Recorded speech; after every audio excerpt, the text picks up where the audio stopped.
Salut, on va regarder aujourd'hui BTC, Ethereum, une nouvelle crypto, la crypto qui a performé ici, crypto du top 10 que je ne connaissais pas du tout, on va voir ça rapidement. La crypto de la semaine, j'en ai fait un short, on va voir les narratives fortes.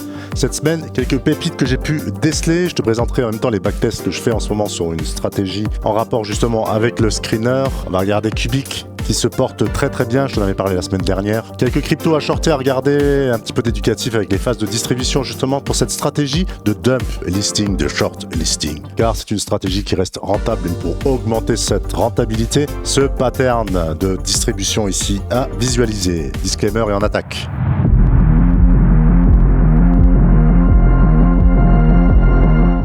BTC en mensuel, toujours sur cette trendline qui tient depuis des années, toujours dans cette configuration actuelle. Je vais passer en journalier. Et là, on constate ce range ici avec le point bas autour des 60 000 et le point haut qui s'est fait rejeter ici sur les 70 000. Je t'avais fait un short. Les données du chômage US ici dans le même temps, ça s'est fait rejeter, ça a réintégré le range. On surveille la cassure. Attention aux fausses cassures, ça casse, ça réintègre.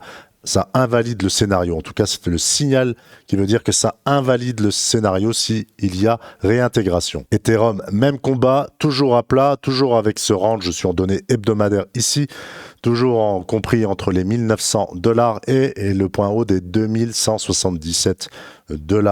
On a encore un point bas ici extrême autour des 1500 $. Je n'écarte pas le spike rapide ici de venir chercher la liquidité en bas et de réintégrer par la suite. En données journalières, on constate bien ce range là. Regarde bien ce genre de configuration, le spike, je récupère la liquidité, je réintègre, qui est un signal de confirmation d'achat. Ethereum toujours en sous-performance par rapport à BTC. Je fais un petit tour sur CoinGecko et je classe ça par capitalisation boursière. Ce que je constate dans le top 10, ici, cette crypto WBT, que je ne connais pas du tout, mais on voit que cette crypto est décorrélée du restant. Je te rappelle le tips simple, tu te balades un petit peu sur CoinGecko, tu vas chercher les décorrélations. Regarde la structure de la courbe, si ça ne correspond pas au restant. Généralement, tu vois, ici, tu prends BTC, Ethereum, BNB, XRP à peu près la même structure. Et là, on voit que par exemple TRX ici, je te rappelle, moyenne mobile 50, je crois que c'est en hebdo. Ici, TRX qui tient toujours bien, c'est 0,27, 0,28 ici. Et Whitebit, une WBT. Je vais te montrer la courbe après. On va voir également hyper liquide, la crypto de la semaine, crypto très intéressante. Après, tu peux descendre ici. Qu'est-ce qu'on peut... Shiba, tiens, Shiba, pas mal. Très, très bien. Shiba, Pay Network. Tao, Bitansor, je t'avais déjà fait. Il est sur son point bas.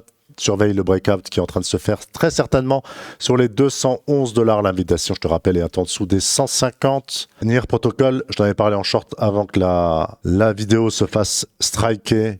Ici, Render également pas mal. Et il y avait une crypto que j'avais repérée. Également, cette crypto Just de Justin Sun, que je me rappelle bien en rapport avec TRX également, tu vois, cette belle décorrélation. Tu vois qu'on attend très record ici. On peut constater des décorrélations très rapidement.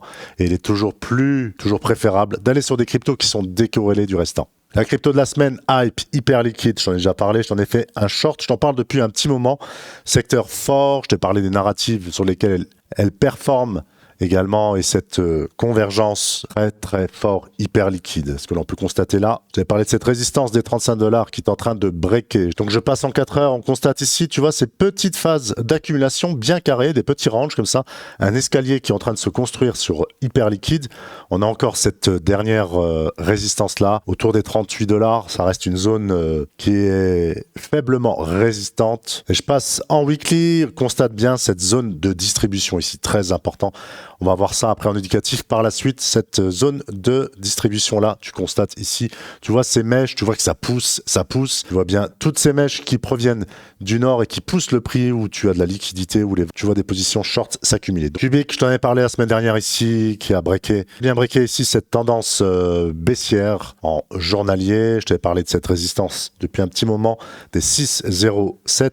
Et là, qui vient de confirmer justement avec une bougie journalière supplémentaire au-dessus de cette résistance. Prochaine résistance ici autour des 5,012 quant à présent. On regarde un petit peu Cryptoscope sur les narratives sur ces 7 derniers jours et je vois ici une évolution Sur ces 24 dernières heures, secteur gaming, jeux et métaverse, l'intelligence artificielle qui perd un petit peu quelques places récemment, mais qui, sur le long terme, reste toujours bien positionnée. Donc je suis en train de tester une stratégie qui est basée sur le screener. Le screener, son rôle, c'est de filtrer, d'enlever le bruit, et après, en fonction ce que j'étudie moi, ce sont les narratives, avec ces volumes, et en fonction de ça, quotidiennement, avec quelques ratios ou simplement visuellement, je sélectionne quotidiennement 5 cryptos.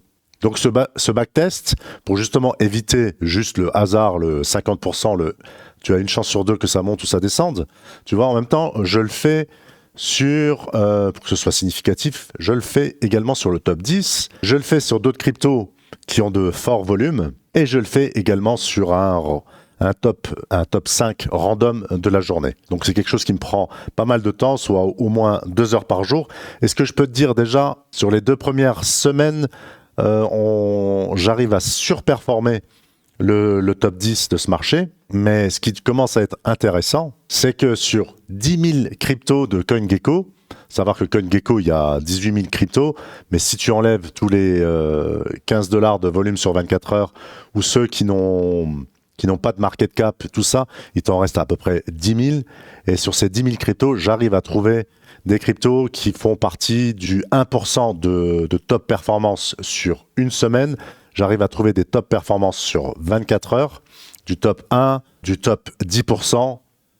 Bien sûr, il y a des données random, mais je commence à trouver des choses significatives justement en termes de performance. WBT, ici, ce que l'on peut constater, on a une très belle tendance haussière, relativement rare sur l'ensemble du marché. Là, je suis sur Mexc et tu constates ces mèches de manque de liquidité avec une volatilité très forte. Mais sur l'exchange en question ici, tu vois qu'il n'y a pas cette absence de volatilité, cette absence de liquidité ici. Et là, on peut voir qu'on a un bel escalier en formation. Là, une invalidation très nette en dessous des 47,5. Ici, quant à présent, avec une belle tendance haussière. Dego Finance, où on a toujours aujourd'hui de beaux volumes. C'est une faible capitalisation, donc la gestion qui est appropriée, qui va avec.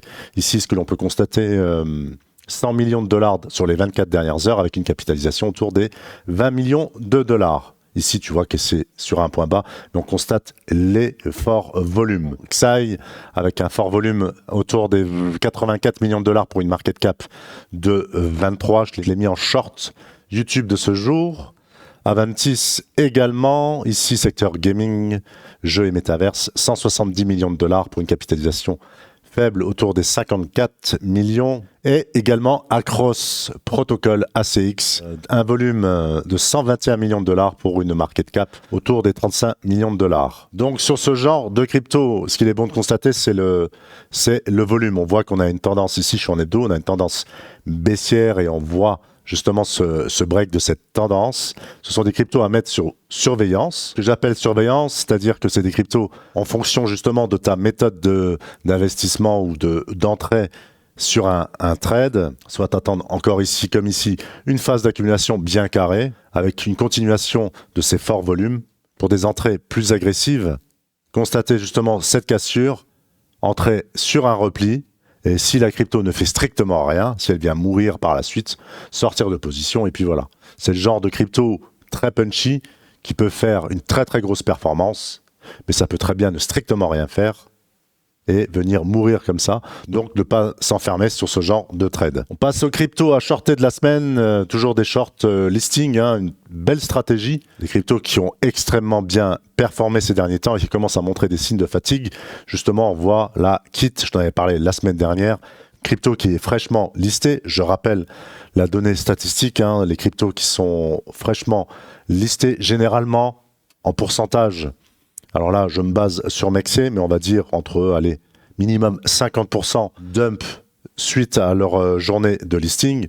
On voit que KIT a fait une très très belle performance, crypto qui est extrêmement forte, mais qui commence à montrer des signes de faiblesse. Tu vois, cette phase de distribution là, avec ces nombreuses mèches provenant du nord. Tu vois, donc c'est une phase de distribution. J'attends à la rigueur ici encore une autre confirmation. Il faut savoir que ce sont des cryptos qui sont très volatiles.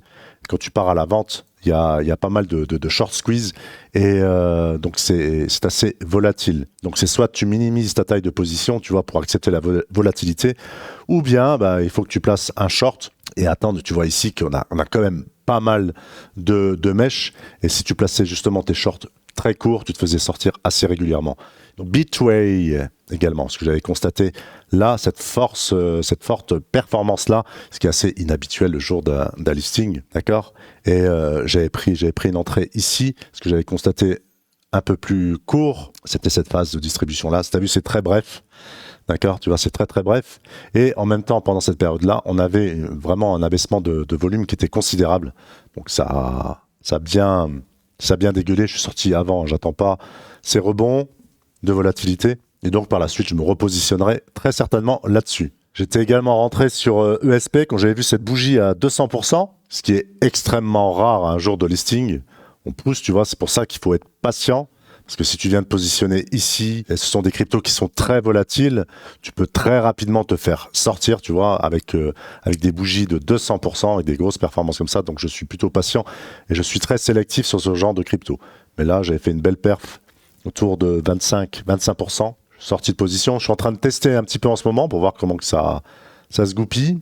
Donc, celle que je suis en train de surveiller en ce moment, c'est Creator, aussi une jeune crypto listée. Si elle vient commencer à aller chercher ses plus hauts assez rapidement, justement, j'irai encore une fois chercher ces rejets en 1 heure, voire en 4 heures, justement pour me placer à la vente. Je surveille Robo. Robo, j'ai hésité ici, mais je trouve qu'elle est un peu trop lisse, un peu trop à plat en ce moment. Et je regarde également Aztec, si elle veut bien récupérer ses plus hauts. Voilà. Donc c'est une stratégie qui est très intéressante, mais qui demande de la patience et qui demande de la gestion, de money management, ou bien du temps pour gérer son risque. Voilà. Écoute, n'hésite pas à me dire si tu veux que je te fasse une vidéo complète sur cette stratégie-là. Et autrement, je te souhaite une bonne journée. Je te dis à bientôt. Ciao. Blockchain, entre nous c'est carré. Toi t'es mon œil et mon trésor bien gardé. Crypto love, ça fait ding ding. Si t'es pas près des cages ici, on vit pour le